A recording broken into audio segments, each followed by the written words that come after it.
Hello friends, welcome to the Pariksha Vatika. परीक्षा वाटिका में एक बार फिर से आपको जोरदार तरीके से स्वागत है। मुझे तो पता ही आप लोग ऐसे किसी मूड में नहीं आते हैं कि वीडियो को लाइक करना है या सब्सक्राइब करना है चैनल को या फिर अपने दोस्तों में शेयर करना है, लेकिन आज थोड़ा सा ये सब आप लोग कर लीजिएगा। आप लोग का तो मूड तो सीधे रहता है कि क्वेश्चन को चीर देंगे, फाड़ देंगे। तो आइए बिना देरी किए आपके मूड को स्विंग करते हैं। पहला प्रश्न है हमारा पहला प्रश्न देखते हैं आज का। पृथ्वी का विषुवतीय व्यास लगभग कितना है? पृथ्वी का विषुवतीय व्यास पूछा जा रहा है, तो इसका जो विषुवतीय व्यास है 12,756 किलोमीटर है। कितना? 12,756 किलोमीटर। ध्रुवीय विस्तार कितना है? 12,713 किलोमीटर। अगर ध्रुवीय व्यास पूछेगा तो ठीक है, ध्रुवीय पूछेगा तो 12,713 किलोमीटर। ठीक है। और दो देशांतर के बीच के समय का अंतर कितना होता है? 4 मिनट। ये पिछले सेट में बताए थे आपको। और 0 डिग्री देशांतर से 15 डिग्री देशांतर के बीच का समय का अंतराल जो होता है 60 मिनट का होता है। कितना? 0 डिग्री से 15 डिग्री के बीच के समय का अंतराल होता है 60 मिनट का। ठीक है। अगला प्रश्न गणित का है, सेपरेट वीडियो में देखेंगे। अगला प्रश्न है, उपग्रह की कक्षीय अवधि समानुपातिक होती है। किसके समानुपातिक होती है? ये जो होती है r/3/2 के समानुपातिक होती है। ठीक है। उपग्रह की कक्षीय अवधि या आवर्त काल जो व्युत्क्रमानुपाती होता है कक्षा की त्रिज्यीय 3/2 के। ठीक है। और उपग्रह की कक्षीय चाल जो होती है उसकी पृथ्वी तल से ऊंचाई पर निर्भर करती है। किससे? पृथ्वी तल की ऊंचाई पर निर्भर करती है। अगला प्रश्न देखते हैं। हमारा अगला प्रश्न है कि वर्ष 2011 की जनगणना के अनुसार निम्न में से किस राज्य की जनसंख्या सबसे न्यूनतम है? सबसे न्यूनतम किस राज्य की जनसंख्या थी? तो वो थी सिक्किम की। सिक्किम की जनसंख्या सबसे कम थी। और सबसे बड़ा क्षेत्रफल वाला जो राज्य है वो कौन सा है? राजस्थान है। राजस्थान है। सबसे छोटा वाला जो है वो गोवा राज्य सबसे छोटा है। ठीक है। और सिक्किम राज्य की जनसंख्या सबसे कम थी। ठीक। अगला प्रश्न देखते हैं। ग्लेशियर में बर्फ हमेशा निम्न में से कहाँ पिघलती है? कहाँ पिघलती है ग्लेशियर में बर्फ? सबसे ज़्यादा पिघलती है ये निचले स्तर से। कहाँ से? निचले स्तर से। ठीक है। और पृथ्वी के ऊपरी सतह का वातावरण संघनित होने के कारण सूर्य से आने वाली किरणें परावर्तित नहीं हो पाती है, फलतः वातावरण गर्म हो जाता है। क्या हो जाता है? गर्म हो जाता है। अगला प्रश्न है, भारत की भौगोलिक स्थिति है। भारत की भौगोलिक स्थिति पूछा जा रहा है, क्या है? ये जो है पूर्णतः उत्तरी गोलार्ध में स्थित है। कौन सा? उत्तरी गोलार्ध में। ठीक है। कितना? 8 डिग्री 4 मिनट से 37 डिग्री 6 मिनट उत्तरी अक्षांश और 68 डिग्री 7 मिनट से 97 डिग्री 25 मिनट पूर्वी देशांतर के बीच स्थित है। विश्व के कुल भूमि का जो भारत का जो क्षेत्रफल है 2.42%। ठीक है। अगला प्रश्न देखते हैं। दोआब शब्द से आप क्या समझते हैं? दोआब। ठीक है। दोआब शब्द का अर्थ होता है दो भिन्न नदी व्यवस्था के बीच भूमि। ठीक है। ये नदी है, ये नदी, इसके बीच की जो भूमि है ये दोआब कहलाएगी। क्या? दोआब। ठीक है। दोआब जो होती है जहां दो या दो से अधिक नदियों का मिलन होता है, दो भिन्न नदी व्यवस्था के बीच की भूमि। क्या? दो भिन्न नदी व्यवस्था के बीच की भूमि को दोआब कहते हैं। अगला प्रश्न है, लोयस किस प्रकार की मिट्टी है? लोयस मिट्टी के बारे में पूछा जा रहा है। ये जो मिट्टी है ये पवन विक्षेपित मिट्टी होती है। पवन निक्षेपित मिट्टी होती है लोयस। ठीक है। लोयस जो है पवन धूल कण को उड़ाकर किसी दूसरे स्थान पर निक्षेपित कर देता है, जिसके कारण सूक्ष्म कण जो होता है उसका विस्तृत क्षेत्र पर जमा हो जाता है। इसे लोयस कहा जाता है इस कारण से। अगला प्रश्न देखते हैं। अगला प्रश्न हमारा ये है, निम्नलिखित कथनों पर विचार कीजिए। ये कथन दिए गए हैं और सत्य कथन का चयन करना है। इसमें जो है पहला कथन है, भारतीय परिषद एक्ट 1861 के द्वारा वायसराय को अध्यादेश जारी करने का अधिकार दिया गया। ठीक है। दूसरा है, भारतीय परिषद एक्ट 1892 के अंतर्गत प्रत्यक्ष और अप्रत्यक्ष निर्वाचन प्रणाली की शुरुआत हुई। तीसरा कथन है, भारतीय परिषद एक्ट 1909 के द्वारा सांप्रदायिकता के आधार पर निर्वाचन मंडल का प्रावधान किया गया। चौथा कथन है भारत शासन एक्ट 1919 के द्वारा समवर्ती सूची जोड़ा गया। अब यहाँ पर कूट पर नज़र डाल लेते हैं। कूट दिया गया है सत्य कथन का चयन करने के लिए। तो इस प्रश्न का जो सही जवाब हो जाएगा वो 1 2 3, पहला, दूसरा और तीसरा कथन सही है, जबकि चौथा कथन गलत दिया गया है। ठीक है, यहाँ पर देखते हैं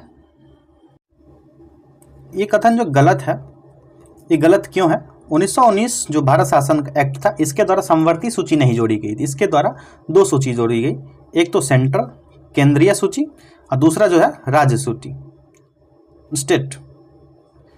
ये 2 सूची जोड़ी गई भारत शासन एक्ट 1919 के द्वारा, इसलिए कथन गलत हो गया। बाकी सारे कथन 1 2 3 सही है। इस प्रकार इस प्रश्न का सही जवाब हो गया ऑप्शन बी, 1 2 और 3 कथन सही है। अगला प्रश्न है निम्नांकित में से कौन सी मुद्रास्फीति के नियंत्रण की विधि नहीं है? नहीं पूछ रहा है, तो इसका सही जवाब हो जाएगा ऑप्शन सी, ब्याज दर को कम करना। ब्याज दर कम होगा तो मुद्रास्फीति नियंत्रित हो जाएगी। ठीक है, ब्याज दर को नियंत्रण कौन करता है? आरबीआई करता है। आरबीआई द्वारा ब्याज दर नियंत्रित किया जाता है।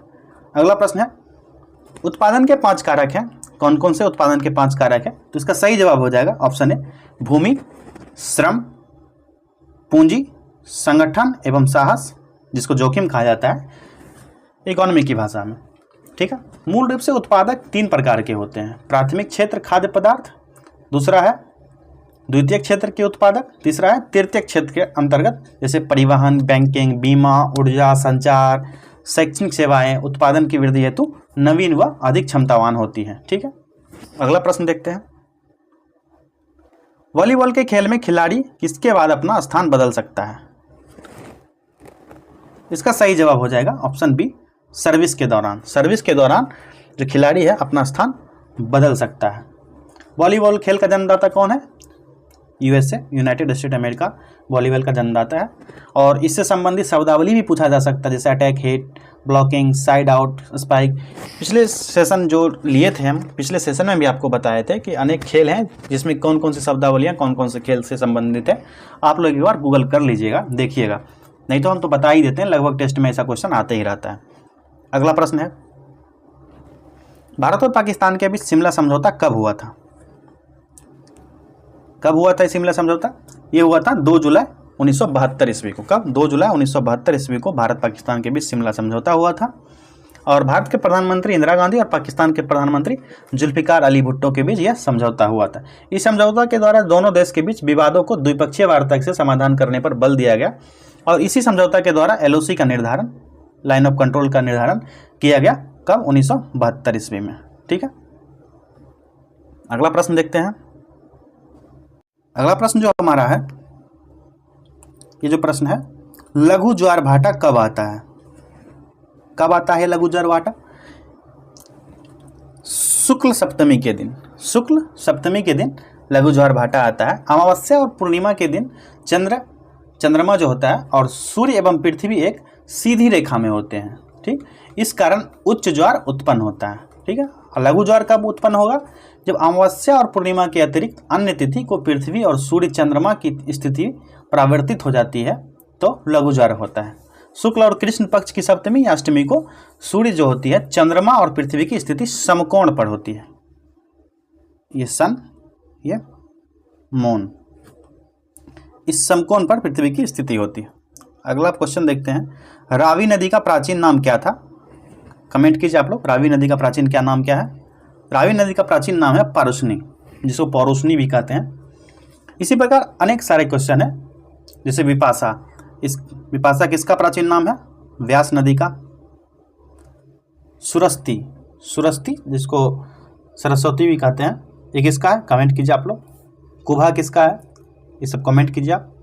बहुत सारे क्वेश्चन है जिसका वर्तमान नाम क्या है और वैदिक नाम क्या था। जैसे झेलम का वैदिक नाम था वितस्ता, चेनाब का अस्किनी, रावी का पारुष्णी, पौरुष्णी जिसको कहते हैं, व्यास विपाशा नदी को कहा जाता है, सतलज है सतुद्री कहा जाता था, सिंधु को सिंध नदी के नाम से जाना जाता है।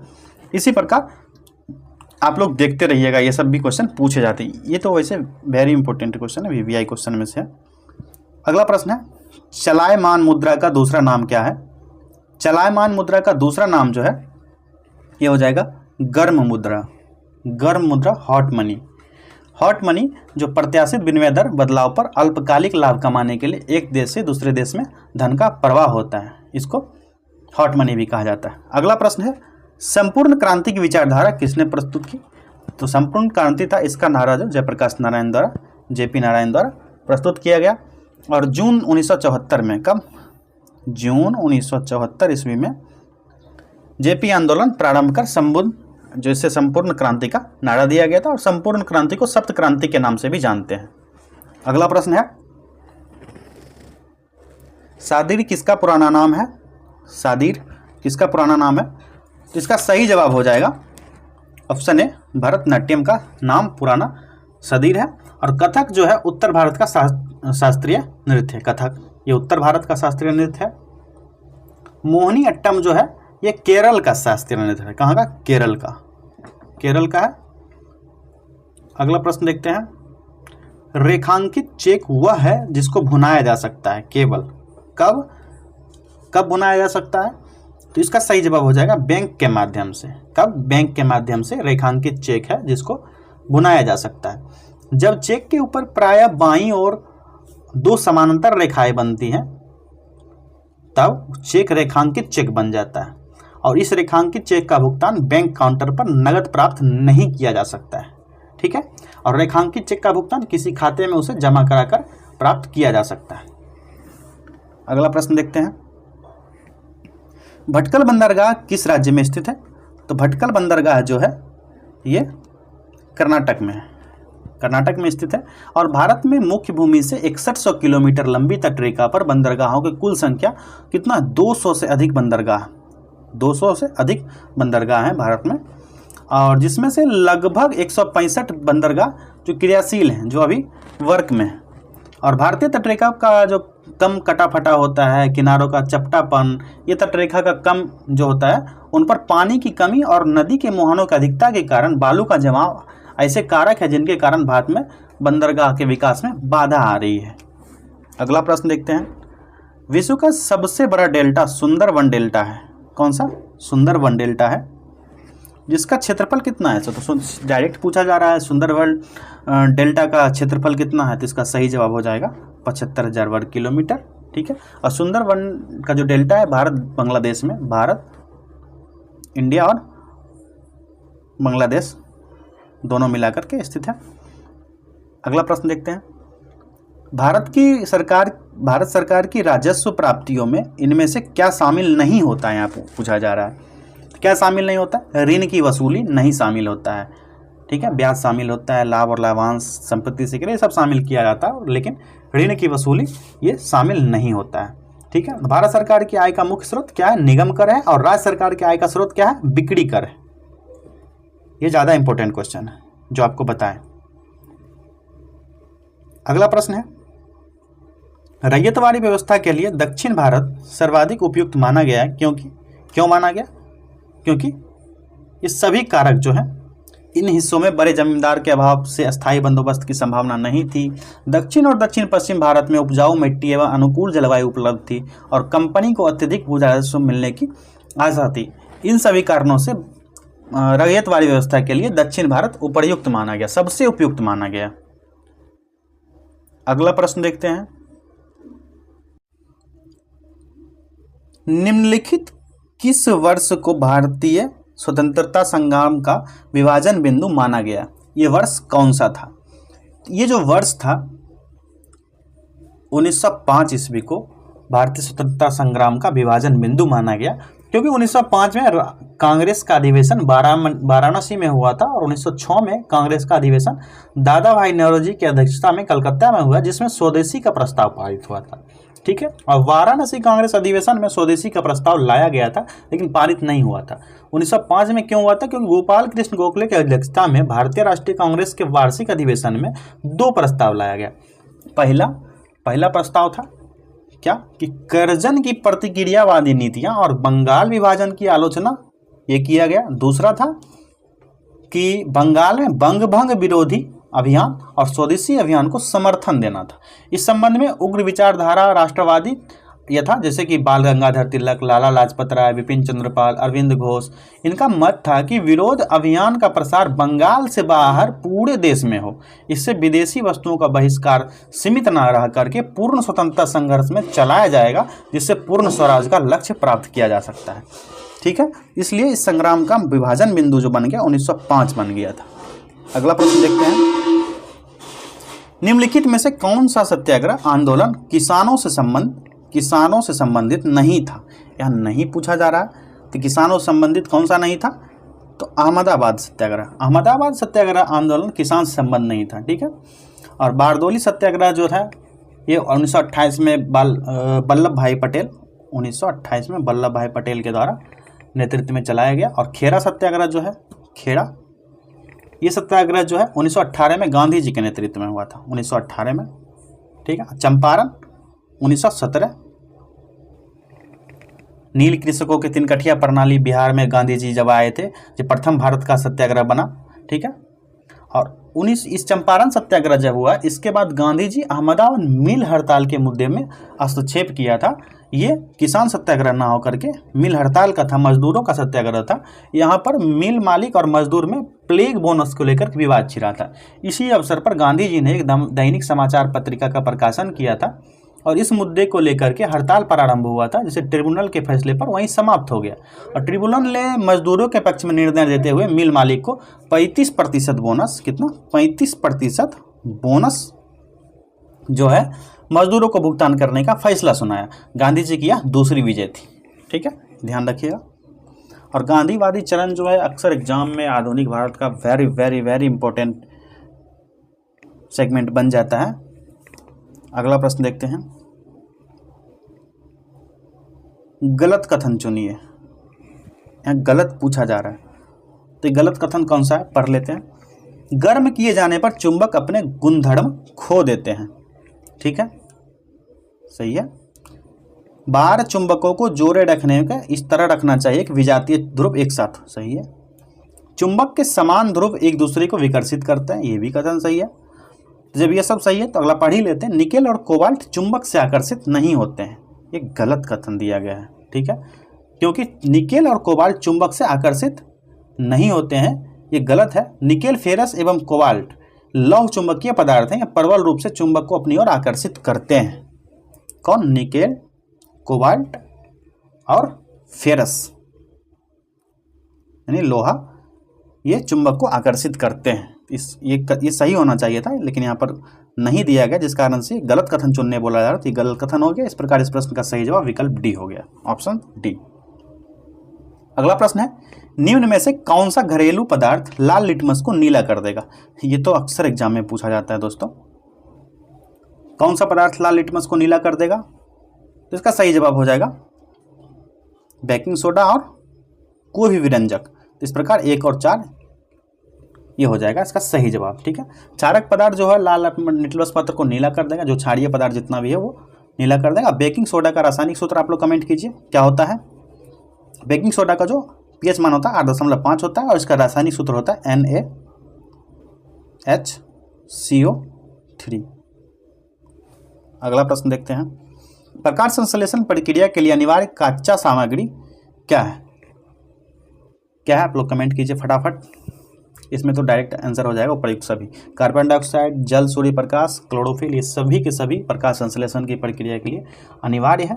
और प्रकाश संश्लेषण का जो परिभाषा हो जाएगा, एक ऐसी प्रक्रिया है जिसमें पादप सूर्य के प्रकाश, क्लोरोफिल, कार्बन डाइऑक्साइड और जल का उपयोग कर खाद्य संश्लेषित करने के लिए करते हैं। ठीक है, अगला प्रश्न क्या है, मायोसिन प्रोटीन पाई जाती है। मायोसिन प्रोटीन जो है किसमें पाई जाती है? तो पेशी में पाई जाती है। किसमें? पेशी में पाई जाती है। प्रोटीन 3 होते हैं, सरल प्रोटीन जो केवल अपने अमीनो अम्ल के बने होते हैं, संयुग्मी प्रोटीन जिनका संयोजन प्रोटीन के अतिरिक्त किसी अन्य अणु में भी होता है, व्युत्पन्न प्रोटीन जो होता है यानी डेराइव्ड प्रोटीन्स, ये जो होते हैं प्राकृतिक प्रोटीन के आंशिक जलीय अपघटन के होते हैं, जैसे कि प्रोटीन्स, पेप्टोन, पेप्टाइड, ये जो हैं व्युत्पन्न प्रोटीन है। रक्त में कौन सा प्रोटीन पाया जाता है? तो रक्त में हीम प्रोटीन है। हीम प्रोटीन रक्त में पाया जाता है। ये क्वेश्चन बन सकता है एग्जाम में, आप लोग ध्यान देखिएगा। हीम प्रोटीन रक्त में पाया जाता है। अगला प्रश्न देखते हैं, यदि 100 वाट वाले 10 बल्ब प्रति दिन 1 घंटा जलाया जाए तो प्रतिदिन विद्युत ऊर्जा के उपयोग का मान क्या होगा? इसका सही जवाब हो जाएगा 1 यूनिट। कितना? 1 यूनिट। इसका फॉर्मूला क्या होता है? P into N into T upon 1000। ठीक है, 1 यूनिट का खर्च निकालने के लिए। तो इसका अपना निकाल लीजिए, 100 गुना 10 गुना 1 अपॉन 1000, कट के आ जाएगा 1 यूनिट। ठीक है, अगला प्रश्न देखते हैं, परमाणु सिद्धांत के जन्मदाता कौन है? तो परमाणु सिद्धांत के जो जन्मदाता हैं ये डाल्टन है। कौन है?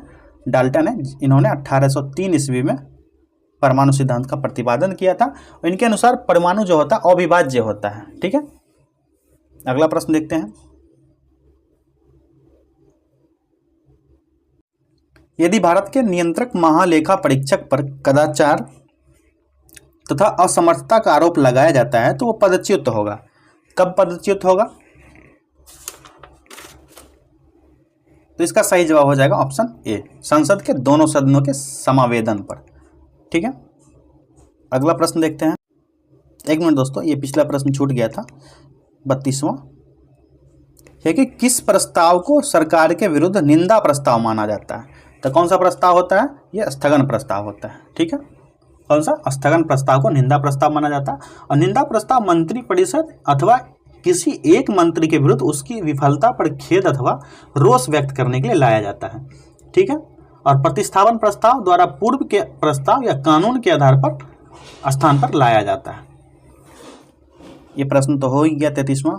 अब देखते हैं अगला प्रश्न आ गया सुमेलित करने के लिए। इसको सुमेलित कर लेते हैं। अनुच्छेद 300 क्लॉज ए ये किससे संबंधित है? आप लोग को पता ही है, संपत्ति के अधिकार को कानूनी अधिकार दिया गया 44वां संविधान संशोधन के अंतर्गत। अगला है अनुच्छेद 312, यह अखिल भारतीय सेवा का संगठन, इससे संबंधित है। इसे अखिल भारतीय सेवा संगठन से संबंधित है। अनुच्छेद 131 ये जो उच्चतम न्यायालय की आरंभिक अधिकारिता से, और अनुच्छेद 195 है विधानसभा सदस्यों के वेतन भत्ता से संबंधित है। इस प्रकार इस प्रश्न का जो सही जवाब हो जाएगा ऑप्शन डी हो जाएगा। ऑप्शन डी 4, 1, 3 और 2। अगला प्रश्न देखते हैं।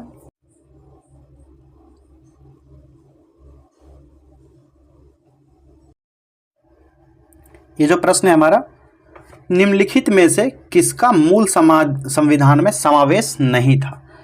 किसका समावेश नहीं था मूल संविधान में? ये मूल कर्तव्य का। अगला प्रश्न है, औरंगजेब की मृत्यु के उपरांत सर्वाधिक समय तक शासन करने वाला बादशाह कौन था? तो वो शासक जो था मोहम्मद शाह था। कौन? मोहम्मद शाह। अगला प्रश्न देखते हैं, सल्तनत काल में मुस्लिम वंशों के उत्तराधिकार का नियम क्या था? तो उस समय उत्तराधिकार का जो नियम था, सबसे शक्तिशाली उम्मीदवार अमीरों की सहायता से गद्दी पर अधिकार कर लेता था।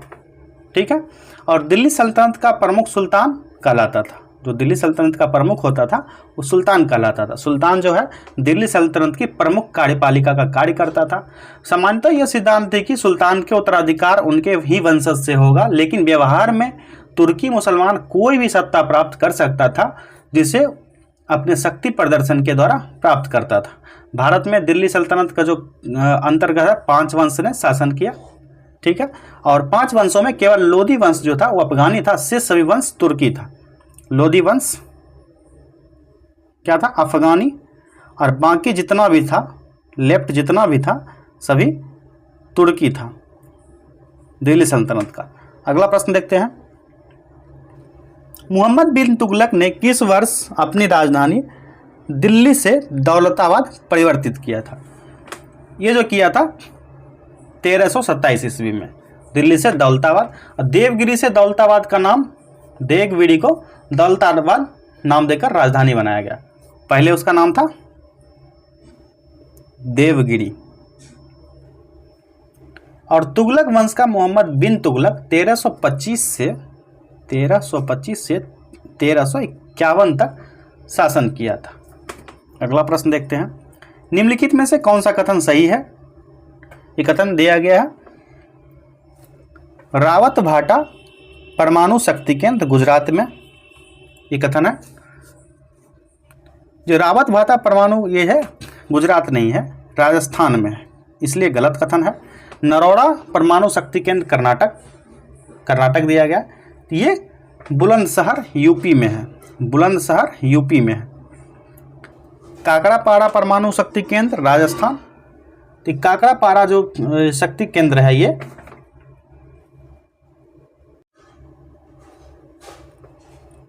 ये भी राजस्थान में नहीं है।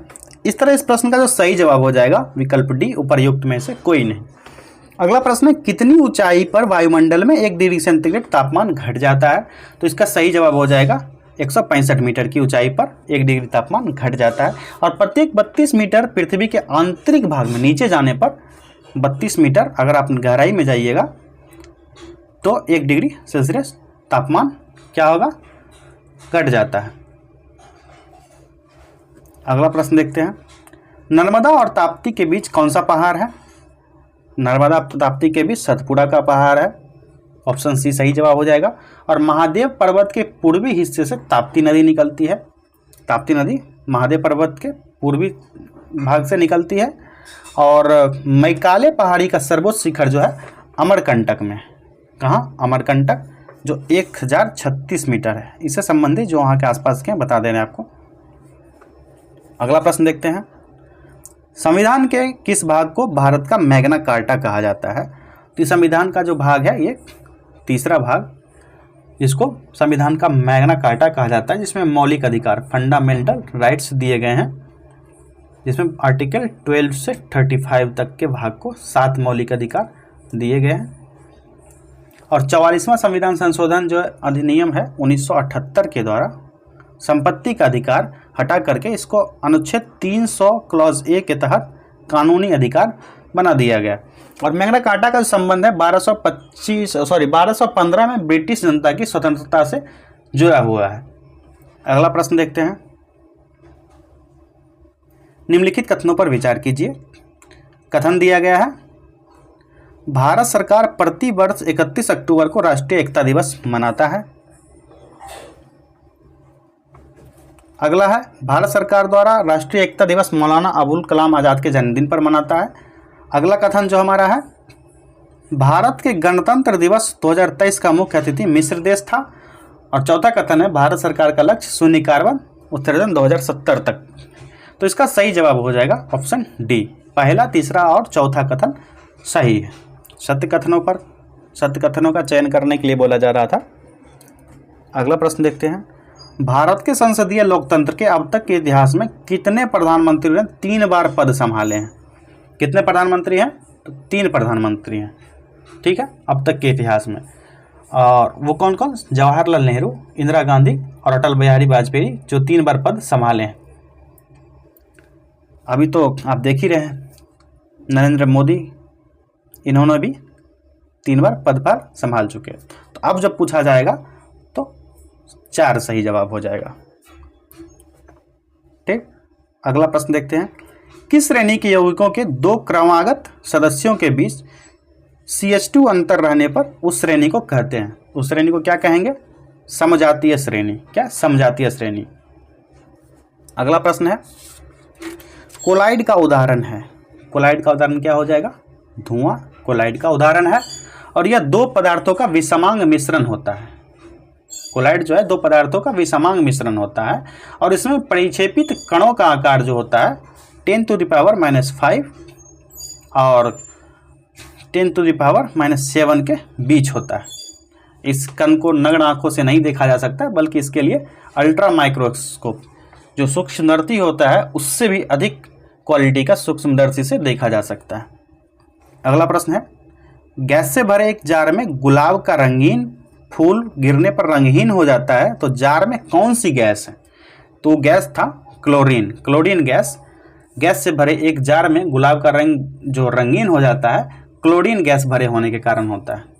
अगला प्रश्न देखते हैं, सामान्य स्वस्थ मनुष्य का रक्तदाब ब्लड प्रेशर जो है कितना होता है? तो इसका सही जवाब हो जाएगा ऑप्शन बी, 120/80, ठीक है। और हृदय के संकुचन से धमनियों की दीवार पर पड़ने वाला दाब रुधिर दाब कहलाता है। जो रुधिर दाब के विषय में अक्सर क्वेश्चन पूछे जाते हैं।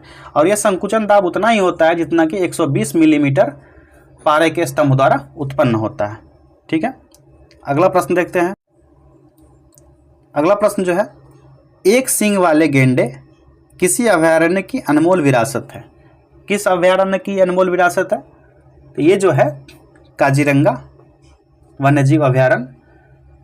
और मानस नेशनल पार्क में एक सींग वाला गेंडा भी पाया जाता है। कहाँ पर? मानस नेशनल पार्क में भी। काजीरंगा उद्यान जो है जोरहाट असम में जो है, असम जोरहाट में है।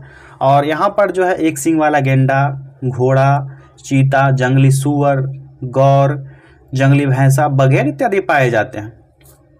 और वहीं से रिलेटेड बगल के स्टेट में जब आते हैं तो डंपा अभयारण्य जो मिजोरम में है, वहाँ पर चीता, हाथी, तेंदुआ, सांभर, हिरन, किंग कोबरा आदि पाए जाते हैं।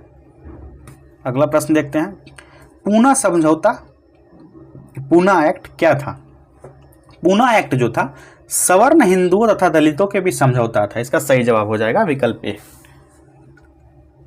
और इसमें जो है रेजमे मैकडोनाल्ड प्रधानमंत्री ने कम्युनल अवार्ड की घोषणा कर हिंदू दलितों को बांटने का प्रयास किया था। और गांधी जी द्वारा सेकेंड गोलमेज सम्मेलन जब हुआ था, दलितों के प्रश्न पर ही मतभेद होने पर वो वहाँ से वापस आ गए थे द्वितीय गोलमेज सम्मेलन में। और अंग्रेजों की बांट करो और राज करो की नीति का एक और रूप 16 अगस्त 1932 को सांप्रदायिक पुरस्कार के रूप में सामने आया था। और 20 सितंबर 1932 का दिन उपवास और प्रार्थना दिवस के रूप में मनाया जाता है। 20 सितंबर, कब? 20 सितंबर।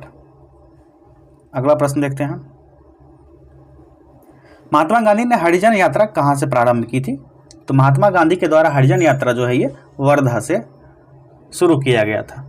यरवदा जेल से छूटने के बाद गांधी जी जो है हरिजन कल्याण के लिए वर्धा से 7 नवंबर 1933 को हरिजन यात्रा प्रारंभ की, जो लगभग 20,000 किलोमीटर की यात्रा थी। और दलित वर्ग को हरिजन गांधी जी द्वारा ही नाम दिया गया, दलित वर्ग को। अगला प्रश्न गणित का है, इसको स्पेशल वीडियो में ही देखेंगे। रीजनिंग, गणित, जितने भी ये सब एक्स्ट्राज हैं, इसको सेपरेट वीडियो में लगभग 200 क्वेश्चन का सीरीज एक लाएंगे, उसमें देखेंगे। अगला प्रश्न देख लेते हैं। सुमेलित करने बोला जा रहा है, कारक दिया गया है। यहाँ पर क्या कारक दिया गया है और स्थान दिया गया है। विजय स्तंभ जो है, विजय स्तंभ ये कहाँ पर है? चित्तौड़ में। पत्थर का मस्जिद जो है पटना में। बादशाही मस्जिद कहाँ पर है? बादशाही मस्जिद लाहौर में। और मक्का मस्जिद ये हैदराबाद में। इस प्रश्न का इस प्रकार सही जवाब हो जाएगा ऑप्शन सी, 2, 1, 4 और 3। अगला प्रश्न देख लेते हैं। मैंगो सॉवर किस राज्य के फलों को पकने में सहायता करता है?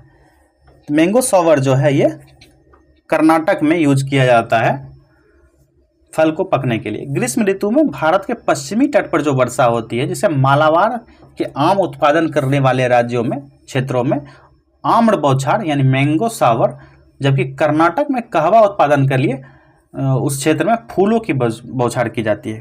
कौन सा? ब्लॉसम सावर। ठीक है, वैसे प्रश्न का सही जवाब हो जाएगा ऑप्शन डी, कर्नाटक। अगला प्रश्न है। हार्मुज जल संधि निम्नलिखित में से किन 2 देशों को अलग करती है? तो ये जो अलग करती है, ओमान तथा फारस की खाड़ी को अलग करती है, हार्मुज जल संधि। ठीक है, ईरान और अफगानिस्तान जो है, इसको कौन से जल संधि के द्वारा अलग किया जाता है? आप लोग कमेंट कीजिए। अगला प्रश्न देखते हैं। पॉलिटिक्स ऑफ चरखा नामक पुस्तक किसकी है? पॉलिटिक्स ऑफ चरखा नामक जो पुस्तक है ये है जेबी कृपलानी के द्वारा लिखा गया है। ठीक है, अगला प्रश्न देखते हैं। गणित का है, बाद में देखेंगे। ये भी गणित का है, ये भी बाद में देख लेंगे। अगला प्रश्न है, पायरोमीटर क्या है? पायरोमीटर जो है यह सौर विकिरण मापने का यंत्र है। अगला प्रश्न है, आइंस्टीन के समीकरण E = mc² में c का तात्पर्य किससे है? इसमें c का जो तात्पर्य है प्रकाश की गति से है। किससे? प्रकाश की गति से। और सन 1905 में आइंस्टीन ने जर्मन वैज्ञानिक मैक्स प्लांक द्वारा प्रतिपादित क्वांटम सिद्धांत को आधार बनाकर फोटो विद्युत प्रभाव की व्याख्या की थी। वैसे इस प्रश्न का सही जवाब प्रकाश की गति हो जाएगा। c का तात्पर्य प्रकाश की गति से है। अगला प्रश्न है, जो विटामिन उपाचयक रोधी भी हैं वे कौन से विटामिन हैं?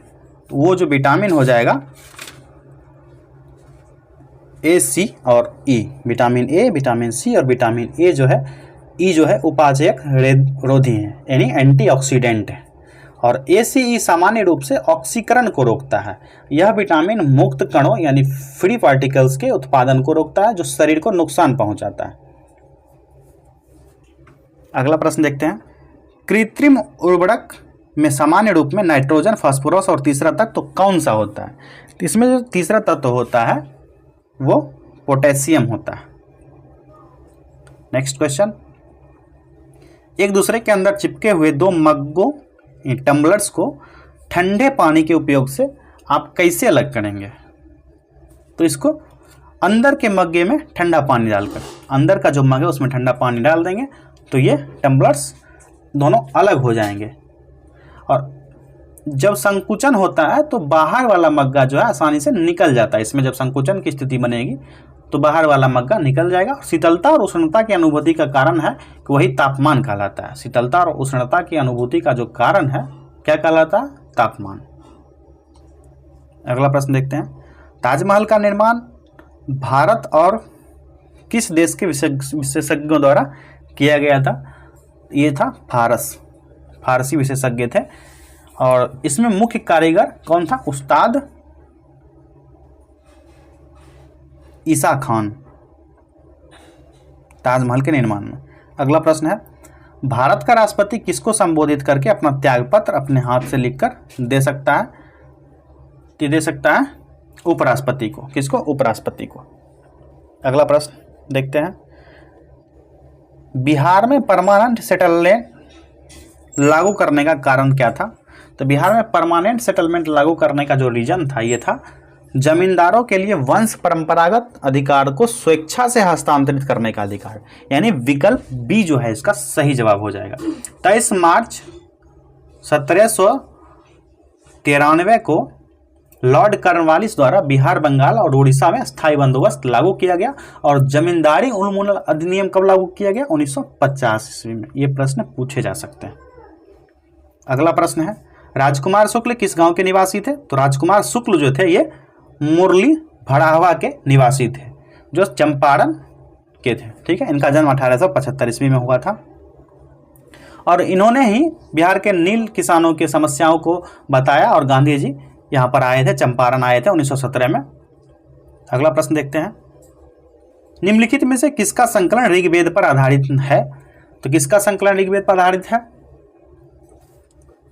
सामवेद का। सामवेद का संकलन जो है ऋग्वेद पर आधारित है। और सामवेद का अधिकांश भाग जो है ऋग्वेद से लिया गया है। और सामवेद का उपवेद कौन सा है पूछा जाएगा? तो गंधर्व वेद। गंधर्व वेद जो है इसका उपवेद है सामवेद का। अगला प्रश्न है।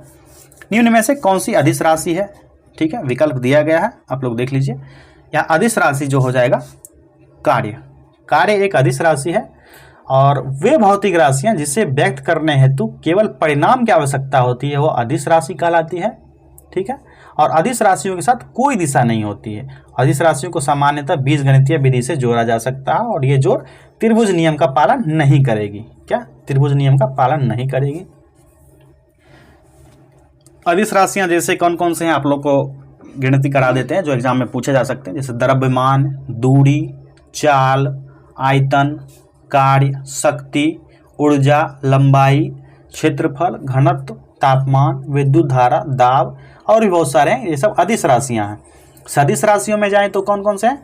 वेग हो गया, संवेग, विस्थापन, बल, त्वरण, वजन या भार जो होता है, चुंबकीय क्षेत्र, विद्युत धारा, घनत्व, विद्युत तीव्रता, ये सब सदिश राशि हैं। ठीक है, सदिश राशि क्या होती है? वे भौतिक राशियां जिन्हें व्यक्त करने हेतु परिमाण के साथ साथ दिशा की भी आवश्यकता होती है, सदिश राशियां कहलाती है। गणितीय क्रियाओं में सदिश राशि के परिमाण और दिशा दोनों को ध्यान रखना आवश्यक होता है। सदिश राशियां जो है जोड़ के त्रिभुज नियम का पालन करती है, जबकि अदिश राशियां जोड़ के त्रिभुज नियम का पालन नहीं करती है। छोटा सा प्रश्न था लेकिन विश्लेषण इसका इसलिए जरूरी था क्योंकि एग्जाम में पूछे जा सकते हैं। अगला प्रश्न जो हमारा है, ध्वनि का तारत्व किस पर निर्भर है? ध्वनि का तारत्व जो है आवृत्ति पर निर्भर होता है। किस पर? आवृत्ति पर निर्भर होता है। और आवृत्ति बढ़ने पर ध्वनि का तारत्व बढ़ जाता है और ध्वनि तीक्ष्ण या पतली हो जाती है। अगला प्रश्न देखते हैं, निम्न में से कौन सा कणकीय प्रदूषक के उदाहरण है? कणकीय प्रदूषक के उदाहरण कौन सा है इनमें से? इसका सही जवाब हो जाएगा एरोसोल। एरोसोल जो है एक ठोस कणकीय प्रदूषक के उदाहरण है। और प्रदूषण उत्पन्न करने वाले पदार्थ को प्रदूषक कहा जाता है। और अवस्था के आधार पर प्रदूषक 3 प्रकार के होते हैं। कौन कौन? ठोस कणकीय प्रदूषक, तरल प्रदूषक और गैसीय प्रदूषक। एरोसोल धूलकण, सीसा, पारा, एस्टेबेस, सिलिका, सिरामिक्स, ये जो है ठोस कणकीय प्रदूषक के उदाहरण हैं। और यूरिया, अमोनिया, ऑयल, सिलिक्स, नाइट्रेट युक्त जल, ये जो है तरल प्रदूषक के उदाहरण हैं। और अगर आपको पूछा जाए CO, SO2, NO2, CFCS, ये सब गैसीय प्रदूषक के उदाहरण हैं। ठीक है, ऐसे बहुत सारे हैं, इस सब के बारे में आप लोग देख लीजिएगा एक बार। अगला प्रश्न देखते हैं, संविधान सभा की सभी समितियों में से सर्वाधिक महत्वपूर्ण समिति कौन सी थी? तो ये जो समिति है प्रारूप समिति सबसे इम्पोर्टेंट है। ठीक है, इस समिति का गठन 29 अगस्त कब? 29 अगस्त 1947 को हुआ था।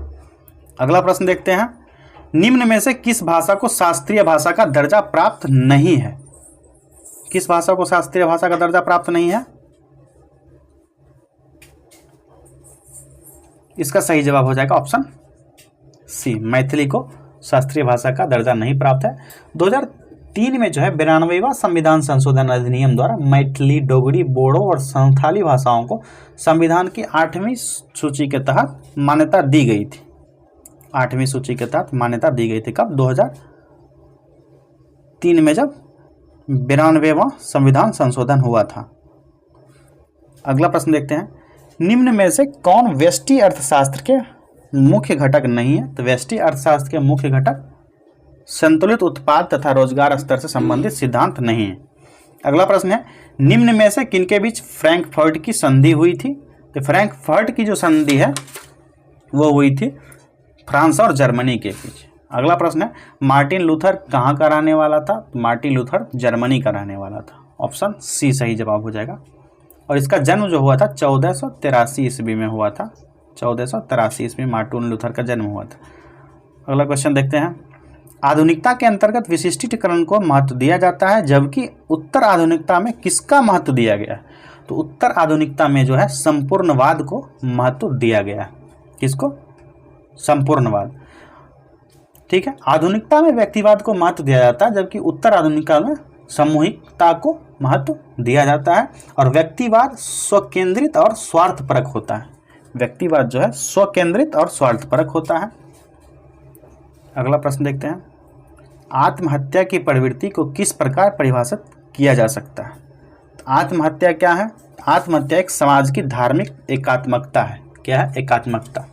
ठीक है, इमाइल दुर्खिम था, दुर्खिम ने आत्महत्या को एक व्यक्तिगत घटना माना है, जिसके कारण आवश्यक रूप से सामाजिक स्थिति बनते हैं। दुर्खिम के आत्महत्या के संबंध में उनके जो विचार थे, पहला था कि समाज की धार्मिक, सामाजिक एवं राजनीतिक एकात्मकता जितनी अधिक होगी उतनी आत्महत्या की संख्या कम होगी।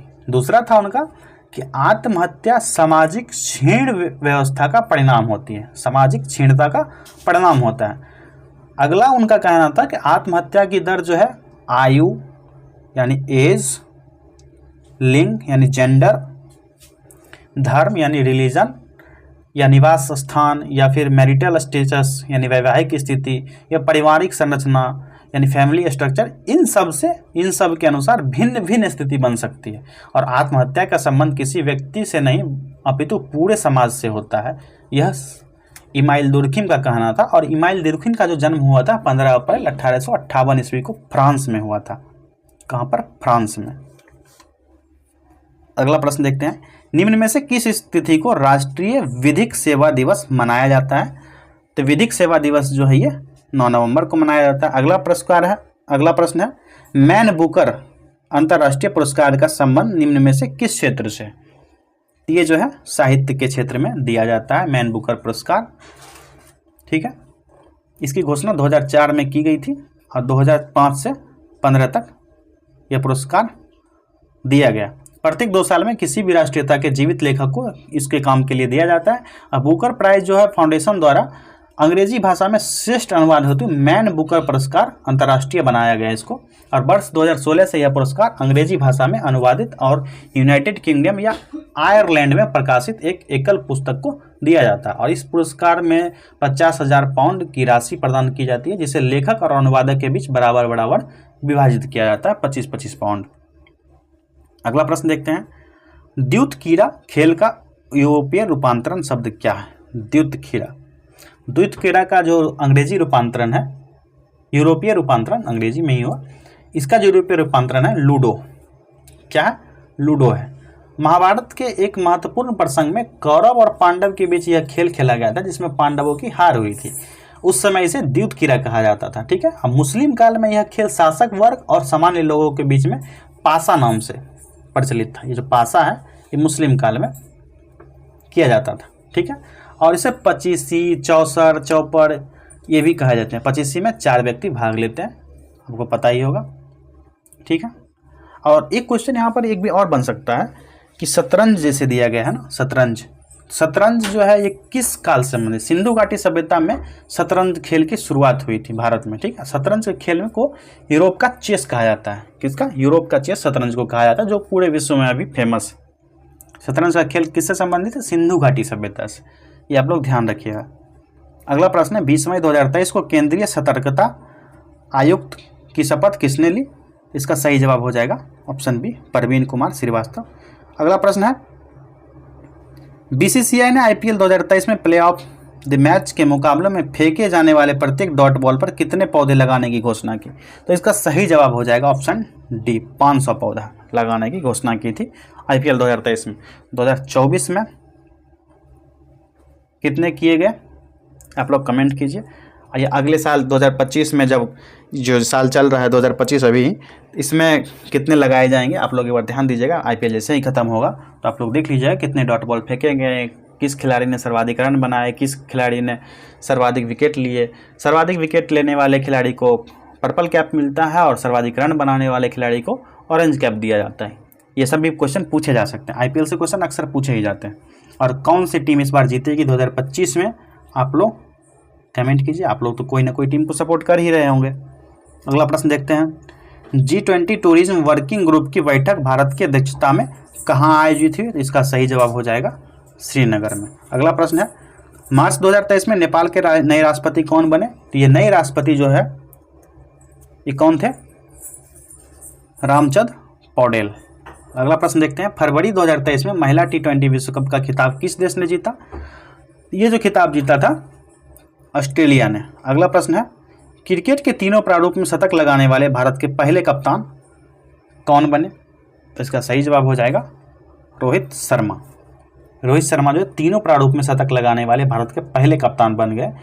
जो रोहित शर्मा ने ऑस्ट्रेलिया के खिलाफ टेस्ट मैच नागपुर में जो हुआ था उसमें शतक लगाकर यह उपलब्धि हासिल की थी उन्होंने। अगला प्रश्न देखते हैं, जनवरी 2023 में देश का नंबर 1 पुलिस स्टेशन किसे घोषित किया गया? ये जो घोषित किया गया था अस्का पुलिस स्टेशन को नंबर 1 घोषित किया गया। और ओडिशा के गंजम जिले में अस्का पुलिस स्टेशन जो उसका प्रभारी प्रशांत कुमार साहू जो थे, उनको गृह मंत्री अमित शाह ने सम्मानित किया था। क्या नाम था उनका? प्रशांत कुमार साहू। अगला प्रश्न है, भारत का पहला संविधान साक्षर जिला कौन बन गया है? तो इसका सही जवाब हो जाएगा ऑप्शन ए, कोल्लम। कोल्लम है जहाँ पर संविधान का सबसे अधिक साक्षर लोग वहाँ पर हैं, जो केरल में है। कोल्लम जिला का पुराना नाम देसिंगनाडु था। क्या था? क्विलोन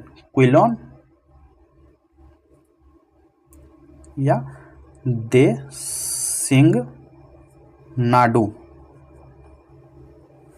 अगला प्रश्न देखते हैं,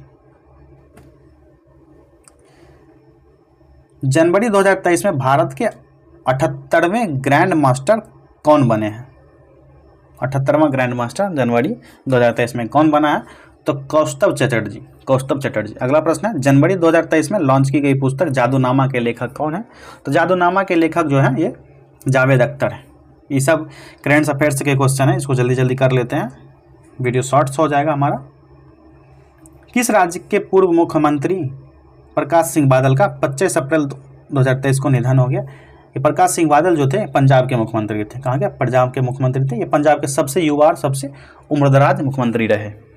दोनों की उपाधि है, सबसे कम उम्र के, सबसे ज़्यादा उम्र के। अगला प्रश्न है, किस राज्य में मरचा चावल को जीआई टैग दिया गया? तो मरचा चावल जो है ये बिहार में मरचा चावल को जीआई टैग दिया गया। यह चावल बिहार के पश्चिमी चंपारण जिले में स्थानीय रूप से पाया जाता है। चावल की एक किस्म है और यह काली मिर्च की तरह दिखता है। किसके? काली मिर्च। ठीक है। अगला प्रश्न है, अप्रैल 2023 में अन्नपूर्णा पर्वत पर चढ़ने वाले पहले भारतीय पेशेवर पर्वतारोही कौन बने? तो ये जो थे अर्जुन वाजपेयी थे। नेक्स्ट क्वेश्चन, अप्रैल 2023 में वीरता पुरस्कार पाने वाली पहली महिला एयरफोर्स अधिकारी कौन बनी है? तो इसका सही जवाब हो जाएगा option C, Deepika Mishra. Next question है, द्विपक्षीय संबंधों को मजबूत करने हेतु भारतीय रेलवे ने किस देश के साथ 20 ब्रॉड गेज इंजन सौंपे हैं? ये कौन सा कंट्री है? ये बांग्लादेश को। बांग्लादेश को 20 ब्रॉड गेज इंजन सौंपे गए हैं। 23 मई 2023 को रेल मंत्री अश्विनी वैष्णव ने रेल भवन नई दिल्ली से वर्चुअल रूप में, जो रिमोट कंट्रोल रूप में 20 ब्रॉड इंजन बांग्लादेश को रवाना किया था। नेक्स्ट क्वेश्चन है, शराब उत्पादों पर अनिवार्य स्वास्थ्य सलाह लागू करने वाला पहला देश कौन बना है? तो इसका सही जवाब हो जाएगा आयरलैंड। कौन सा? आयरलैंड देश बना है शराब उत्पादों पर अनिवार्य स्वास्थ्य सलाह लागू करने वाला देश। नेक्स्ट क्वेश्चन, वर्ष 2025 में विश्व संरक्षण कांग्रेस की मेजबानी किस देश ने प्राप्त की है? इसका सही जवाब हो जाएगा ऑप्शन बी, यूएई। यूएई ने यह प्राप्त किया है। ठीक है। हमारा आज का सबसे आखिरी प्रश्न है, देख लेते हैं। मेरी माटी मेरा देश अभियान भारत की आज़ादी के कितने वर्ष होने के उपलक्ष्य में शुरू किया गया? कमेंट कीजिए आप लोग फटाफट, अभी यहीं पर है। इसका जो सही जवाब हो जाएगा ऑप्शन बी हो जाएगा, 75वां स्वतंत्रता दिवस के अवसर पर। इस कार्यक्रम की विभिन्न गतिविधियों का आयोजन 9 से 15 अगस्त 2023 में किया गया था। दोस्तों आज के सेशन में इतना ही, मिलेंगे नए एपिसोड में। जैसा कि आपको वीडियो के शुरू में ही बताया था कि आपको तो कभी बोला नहीं मैंने कि जो इस वीडियो को शेयर कीजिए, लाइक कीजिए, चैनल को सब्सक्राइब कीजिए, लेकिन आज आप लोगों से उम्मीद है, इतना मेहनत आप लोग कर रहे हैं, मेरे द्वारा भी मेहनत किया जा रहा है, तो इस चैनल को सब्सक्राइब ज़रूर कर लें और दोस्तों में फॉरवर्ड कर दें। धन्यवाद।